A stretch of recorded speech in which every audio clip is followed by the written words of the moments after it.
At the top of the world in the nation known for Mount Everest, the birth pangs of a new republic. Protesters clash with police in the capital city of Kathmandu. They demand that Nepal's royal family immediately vacate the palace.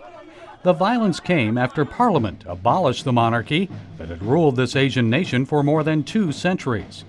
The people of Nepal are no strangers to violence. Maoist communist guerrillas fought a 10-year insurgency against the government until a peace agreement allowed them to join the political process 2 years ago. Thousands died during the insurgency, including some members of Nepal's tiny Christian community, who were often targeted for opposing atheism and refusing to join the Maoist movement. We've covered the face of this pastor, and we won't reveal his name in order to protect him from retribution. A Maoist commander came to his church several years ago, demanded that it be closed, and then asked, "It's the scientific age. Why are you believing in Jesus? It's not the age for religious things. You have to go with us and carry a gun and fight for the nation." The pastor's experience wasn't an isolated one. Some Christians residing in small villages report their homes and churches were destroyed by Maoist guerrillas. Other believers were killed, including the husband of this woman. She was just 18 at the time. The Maoists now hold about 1/3 of the seats in the new parliament. As they embrace a non-Hindu society, will they and other government leaders allow Christianity to spread? Many Christians are hopeful, but distrustful because of the atrocities committed against them.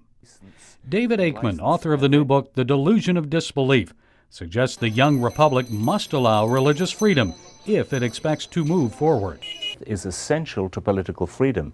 You cannot have a constitutional republic if people do not exercise self-restraint, if they're not virtuous. There is no way better to make people virtuous than religious conviction, because they're conscious of constraints beyond those of government. And Christians believe their faith can help create a more prosperous and peaceful nation. Christianity is spreading here in Nepal. In central Kathmandu, this church reports it's adding about 15 new members per week. And the Christians aren't just staying within their churches, they're sharing their faith with others around the country.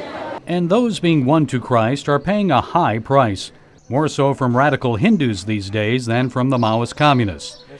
We'll call this young Christian Joshua. We're also protecting his identity.